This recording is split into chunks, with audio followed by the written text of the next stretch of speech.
homosexual people that have got normal needs in terms of affection and, conjugality and so forth, you kill them. If you refuse this to them, you just kill them. It's as simple as that.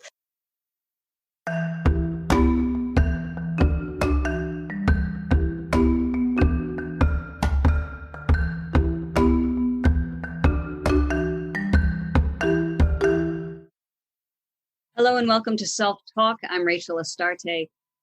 My guest today is Cetvies, a human rights activist. She campaigns and writes about human trafficking, environmental rights, animal rights, LGBTQ issues, and spirituality. Cetvies, welcome to the show. Hi, Rachel. So you have such a long and varied list of interests. The first question I have is, how did you get into activism?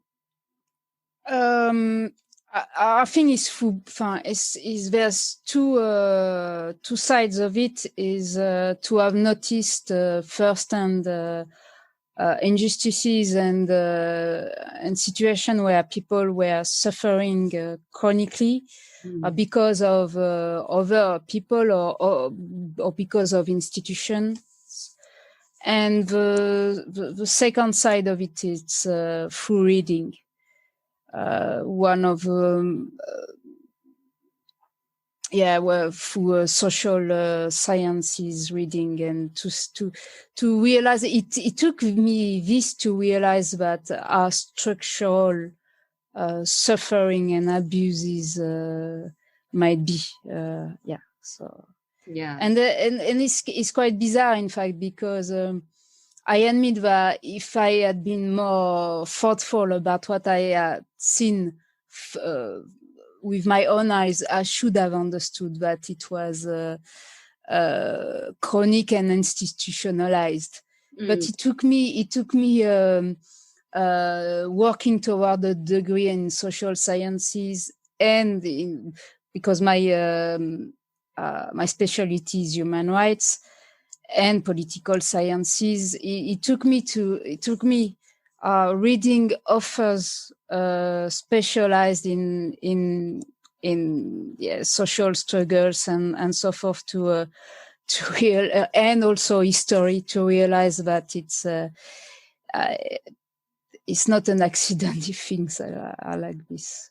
Yeah. So something called you. What was the first topic that got you interested in activism?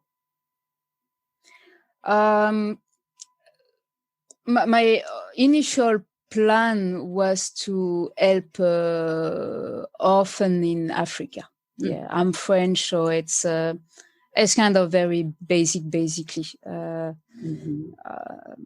I like kids. It happens I'm a LGBT woman. So with a passion for traveling and I was okay not having children on my own, and so it was what triggered it all, and an interest in the studying culture and studying society. So it was orphans in Africa. Were you able to travel? No. That was the initial plan. Is what I strove for quite a long while. But in fact, this is to do more with humanitarian law, and it's different from human rights. And you understand when whatever it is with humanitarian of human rights is very, very specialized people who happen to work in some places. So it's going to be doctors, nurses, right, or people in logistics and so forth. So profession, I couldn't be doctor, but even if I could have been, it's not medical is not my thing. Logistic is not my thing. So, so yes, it's first plan was aborted, but I volunteer against, for example, child marriage, and well, it's a way of being close to this. Totally different, but in Africa and the Middle East are the main countries where LGBT people still are under death penalty, 10, 15, 20 years of imprisonment just to be tagged as LGBT. Yeah. So this is for Africa. So I'm still connecting more or less distantly from this subject, but right, yes. Right. And that's a difficult position to be in, and I remember when I had traveled to India several times, there was at that time, it was also still illegal, to be gay was practically a death sentence. And there was a lot of activism there too. Okay, yeah. I think it's only 2015 that India decriminalized LGBT acts. Yeah. I was there in 2003, and there was a gay film festival, which was a huge thing for people to even show up to it, and but it's obviously it's a topic that's very close to my heart as well, and we have to get out there and do what needs to be done. And of course, June is Gay Pride, so and we were talking before the show started about how difficult it is to even go out because of the pandemic, not being able to really feel comfortable perhaps to go out and support. So we have to do what we can do from where we can. Yes, and plus is I think this is in fact extremely frustrating. I mean, I'd been a few years I stopped going to gay prides because I was going every year, and every year it's a bit the same. I am not someone very socializing in public or something like this. So, but it certainly is very frustrating, and more so regarding lesbian communities, mainly might be, and transgenders as well, because of being so much of minorities, where we can so much struggle just to meet other people, just to meet other people. That's really true. It's why I think we've been gay men have been so much stigmatized to be, you go to bars, you go to sauna, because there is absolutely no alternative places to other places to go. I mean, me, I'm from the countryside.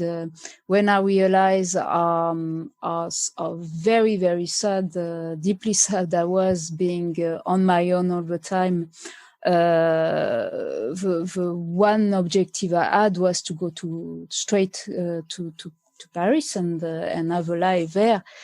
And then you work, you study, you are with other kind of people. Also, in me conceptually, I thought I am no different from heterosexual, so I don't see why I wouldn't live with heterosexual and just wait for my like if I had lived like anyone else and just wait for a girlfriend to turn up, right? But it didn't. It really doesn't work like this. So also there is this reality in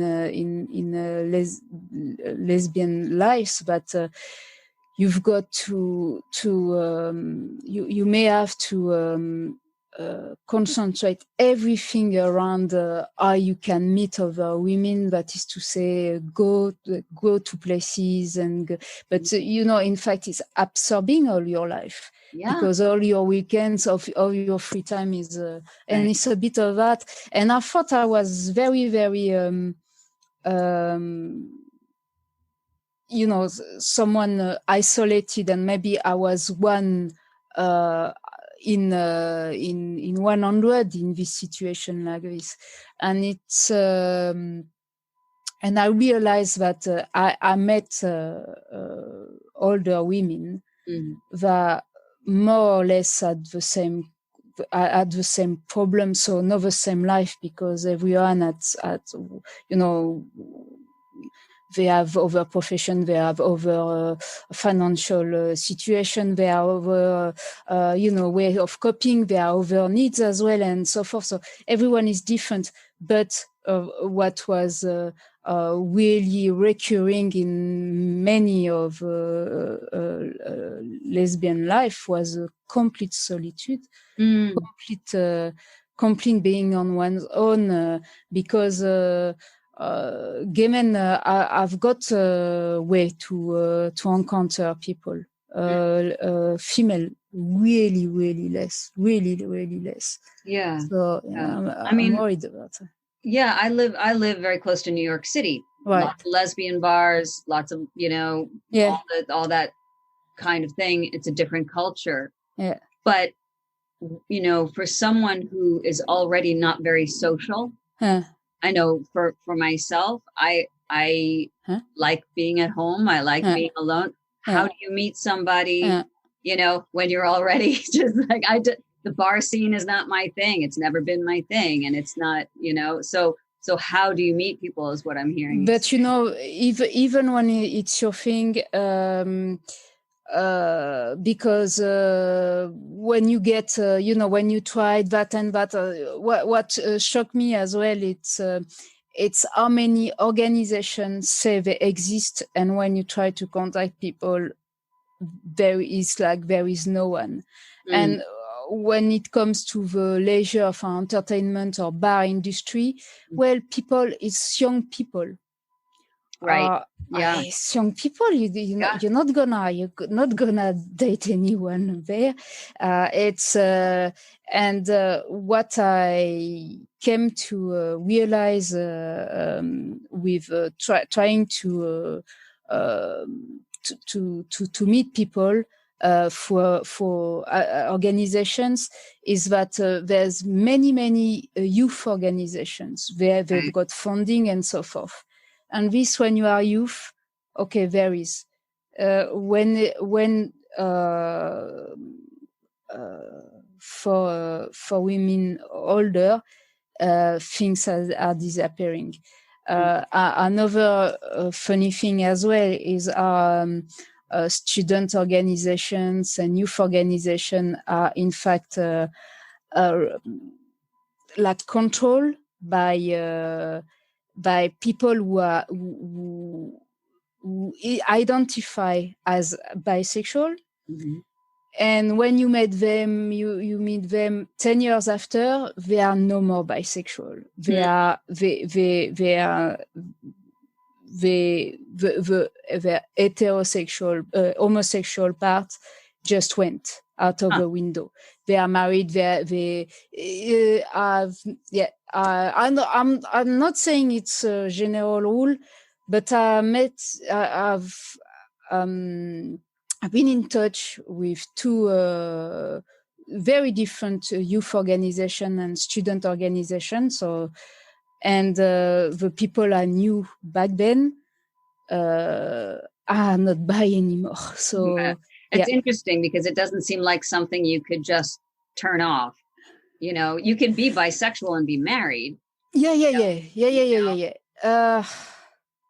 I'm not sure though. What I think you can turn off is certainly like if you really it depends, but let's say a bit general.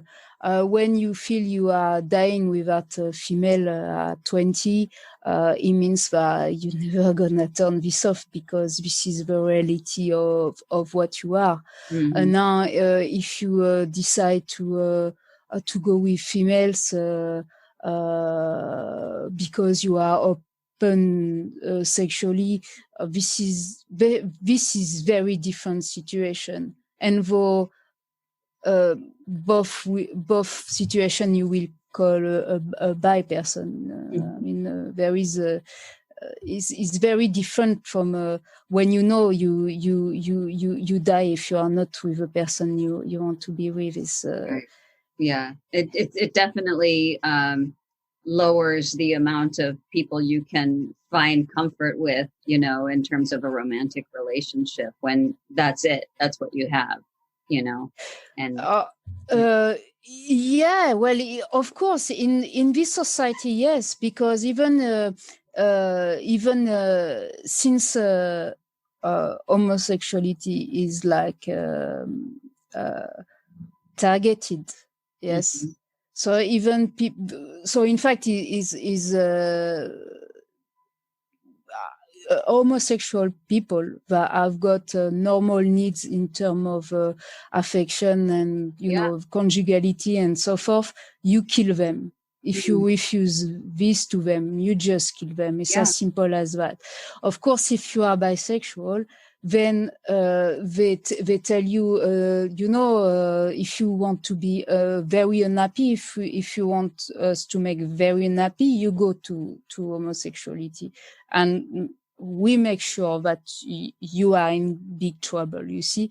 So of course, if you I'd say still like the opposite sex, then you will you might find happiness as well as with same sex. So this is like this. You are yes, bisexual. I think that there is many women bisexual that would never consider going with a woman, even if it was a better match, because of worries of you know, just like it might happen, like if you think that you find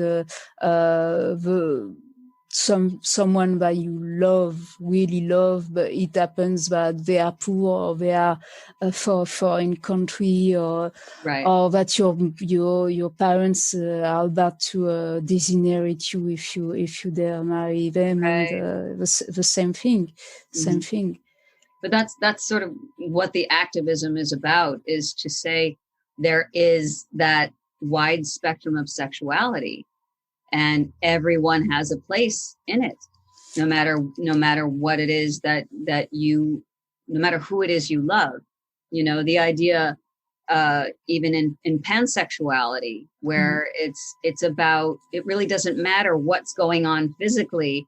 It's about that spirituality and of course sexual attraction to that being, you know, as opposed to just whatever the genetic makeup is, the gender, the sexuality, that kind of thing, you know. And that's why the activism is so important, is that there has to be room at the table for everybody, you know, and everyone's desires.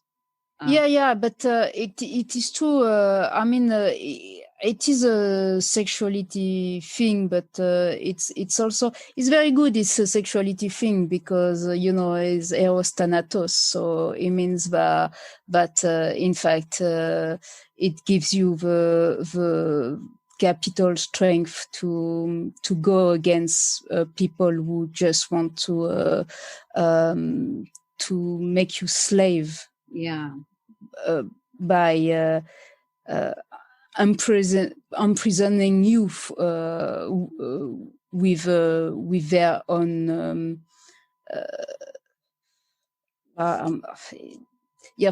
what I'm absolutely sure is that this vendetta against homosexuality is just a very, very discreet way and endemic way cross culture and cross generation and so forth, to make other people slaves. It's a complete control on marriages, and complete control on love, and on you know, relationship and so forth. So to me, it's the best invisible and omnipresent instrument to discrete slavery. It's what it is. So, but it is beyond sexuality as well.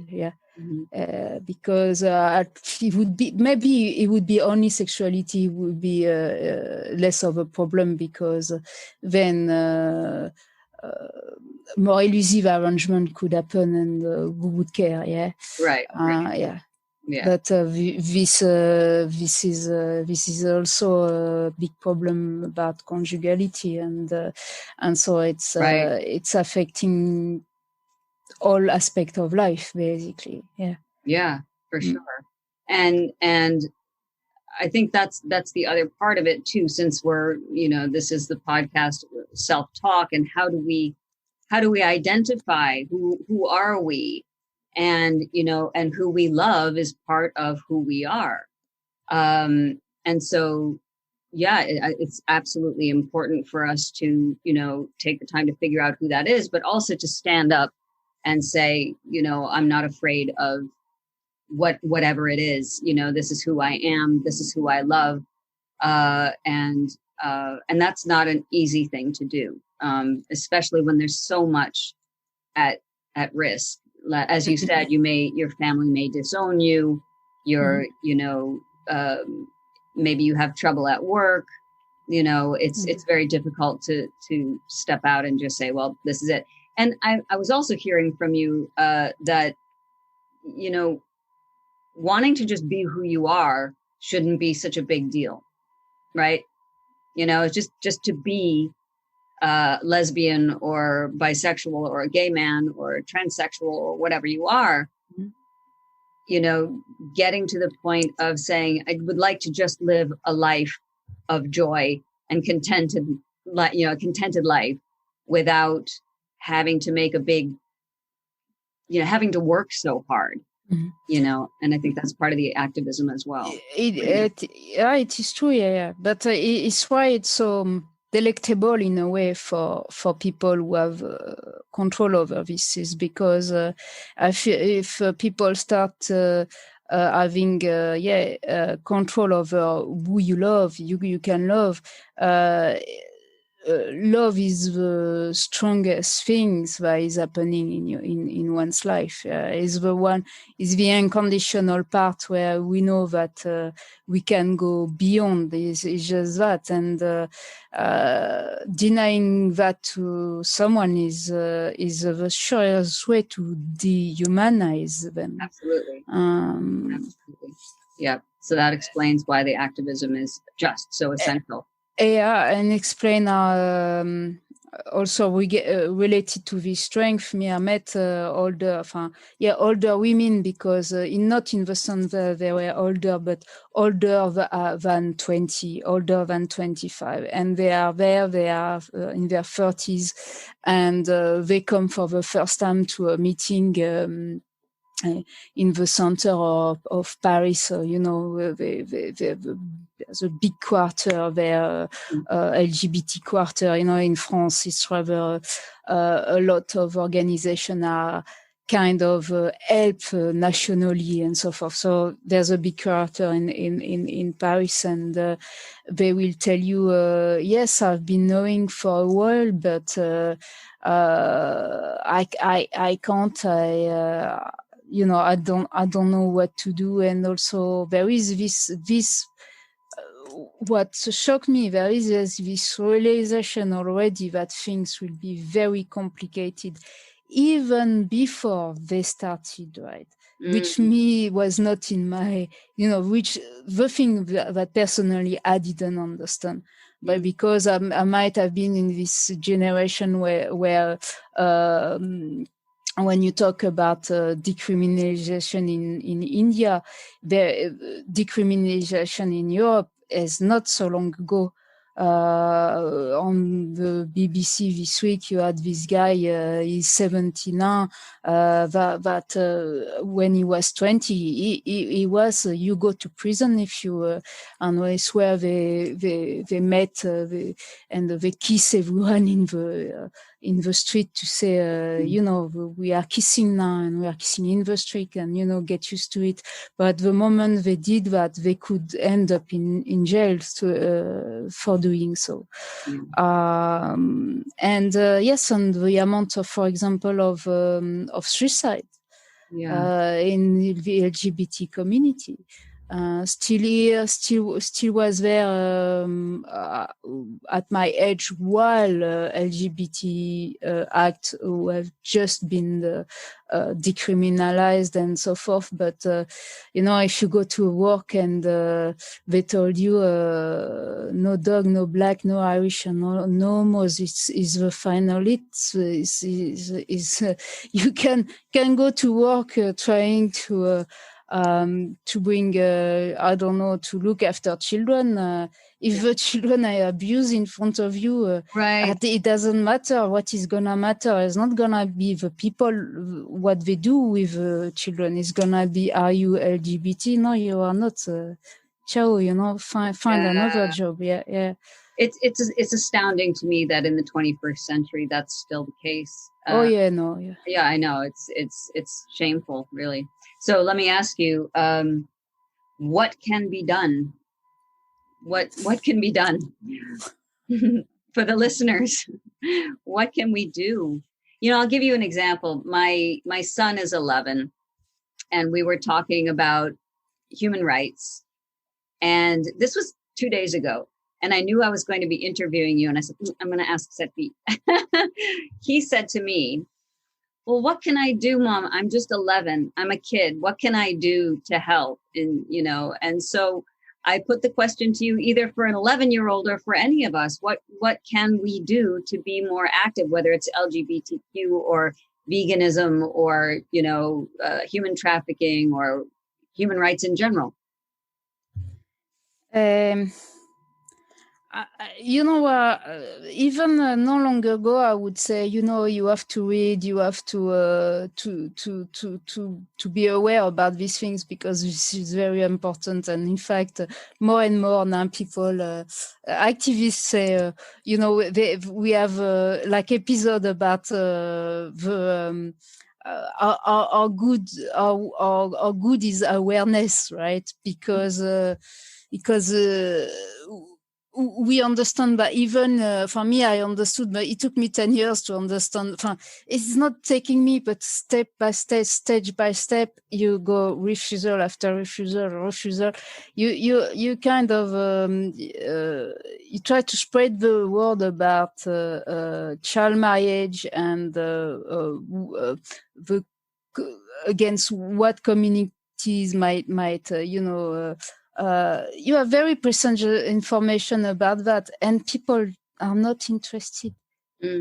They aren't, right? Even professional people whose job it is, yes, on such account as religious child marriage, child marriage through religion, they will tell you, no, sorry, it's not. It's very interesting. We know about that. Thank you for your email, but it's not something we can do. It's not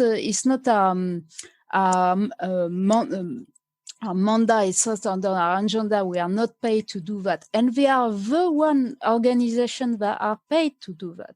Wow! Like against slavery and against sexual slavery, it's since 2017 that child marriage are recognized as being human trafficking per se, and we are.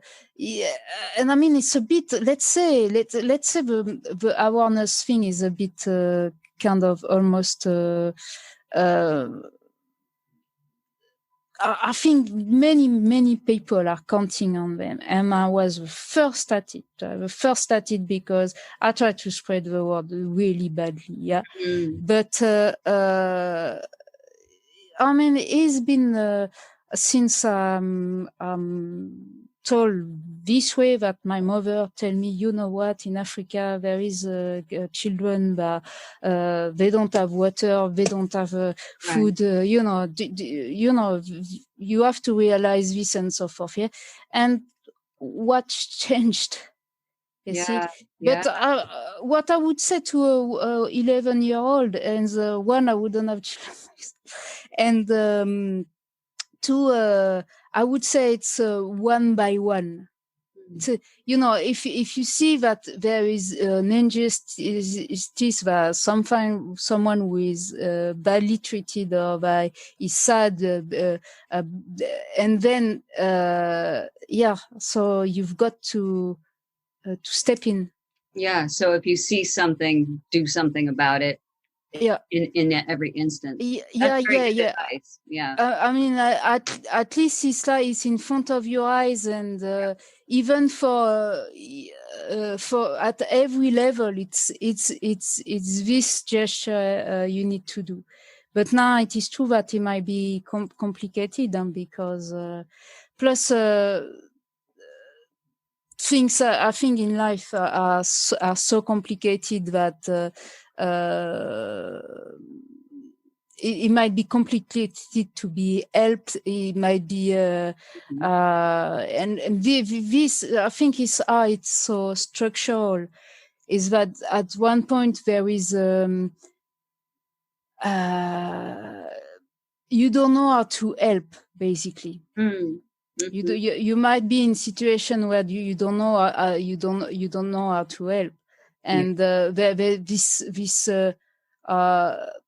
if situation are unbalanced, is will you be balanced enough to help? And also you have to be sure that you help correctly. Yeah, because help for the same sake of helping is not. This is Peter Tatchell. I've got also this same approach, is because I'm not gonna quote him because it's not what I would say, but what he says is that before, as LGBT people, so it's something else, but initially the movement wanted things better for everyone, something that was changing for everyone. They didn't ask for heterosexual rights. For example, if misogyny was it was the base of let's say a heterosexual style of society, homosexual wouldn't have asked for misogyny to be replicated. So it's it is this, and also is yes, the way you can help, it's essential, and it's why I think everyone is blocked. Because if you say to someone, let's be all rich and we all take planes and we all, we are all in it, mind, because rich or poor, we just have to buy these tons of plastic that we know that the next generation is gonna have to. That's right. Couldn't get rid of their bodies, and so there's just so much. So what I'm hearing you say is, when you see something happening, do the best you can, be aware of the kind of help you're giving, because it may not be the right kind of help, but you have to really pay attention to the situation at hand. And I would say trusting what's right. Just, there's a general sense of what is correct, So, and hurting other people is not correct. And so no matter how you help in that situation, it's going to be a positive result if you're stepping in when someone's rights are being abused, or someone as a human being is not being honored as a human being, no matter who they are. Sure. No, don't hesitate. Well, Cetvies, it's been wonderful having you on the show. How can listeners find you and your writing? I'm Cetvies, is my pen name, and my main blog is called inthenameofhumanrights.com. Okay, so I will make sure that's in the show notes. Thank you very much. You can read all about and you keep it, it's a very long website. There's a lot of information there, so I highly recommend everybody to go and check that out. And that's certainly one way to get educated, which is the other part that we need to do if we're going to do any activist work at all. So no, for sure. I agree with you, but is going through schools and so forth. And in fact, discretely, we've got a lot of problems because, for example, governments don't want to integrate, as LGBT, we've got a lot of problem. Huh? Various parents but say, no, you can't say that homosexual couple exist, right? They don't do the same, whatever. And so let's not talk about LGBT, but also against objective that the UN and the government should have to reduce carbon, to stop using plastic, and you know, the whole industry on top. They know they are creating, schools is the bed to new industries and to new organization, and to train people, children to enter active lives and so forth. So it has to be a part of education to say no, species, you don't kill, you look after your countryside, and you stop poisoning everything. It should be part of the curriculum. Absolutely. But governments are active at suppressing it. Yes, exactly. So a good place to start is inthenameofhumanrights.com. Please visit. Cetvies, thank you for being on the show. Thank you. Bye.